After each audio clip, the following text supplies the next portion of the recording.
Hi, welcome to Kingdom Seeker Circle. This marks the 7th video of Matthew and the 3rd video in chapter 2. Why did I wait for this section and not bring this into the previous video? Well, there is quite a bit in this, even though there's only about 4 verses that we're covering here. Matthew 2 has been a chapter of movement. From Bethlehem to Egypt, from safety to danger, and then from promise to mourning.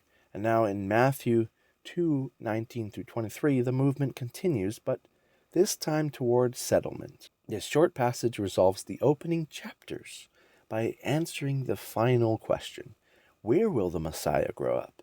And why does this actually matter? So the passage opens with finality. But when Herod died, it said, an angel of the Lord appeared again to Joseph in a dream and gives new instructions. And he says, "Rise, take the child and his mother, go to the land of Israel." And the reason is clear. He says, "For those who sought the child's life are dead."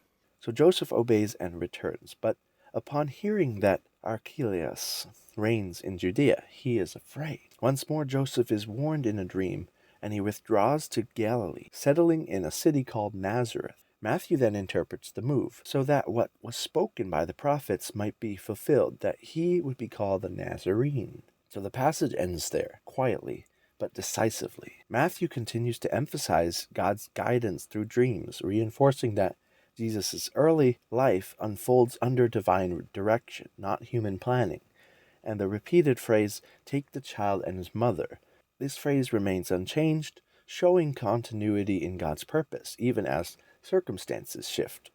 Matthew also highlights fear, not sinfully, but realistic fear. Joseph's caution is part of faithful obedience. The move to Nazareth is not framed as accidental geography.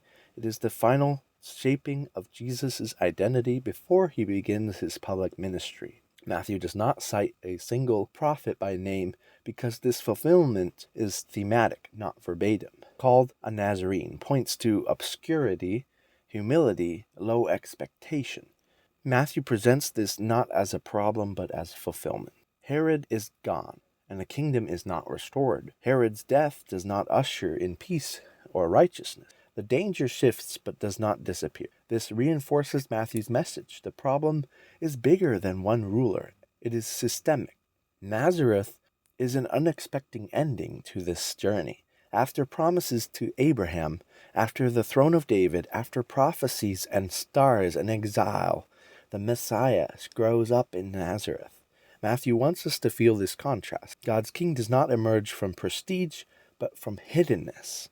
So Matthew says, spoken by the prophets, and here he uses a plural, prophets. This gathers the prophetic theme of rejection, humility, and being overlooked. So Jesus' title is shaped by location because before he is called teacher, he is called Nazarene.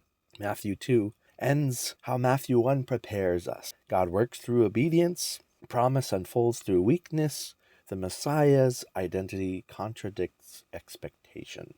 This is not a detour, it is the design. And so this section of Matthew teaches us that God's deliverance often comes quietly, and obedience continues even after danger passes. And the Messiah's greatness is concealed before it is revealed. And Jesus is not raised in power, he is raised in obscurity. And Matthew wants us to know that this is exactly what the prophets prepare us for. The prologue is complete here. The ministry is ready to begin.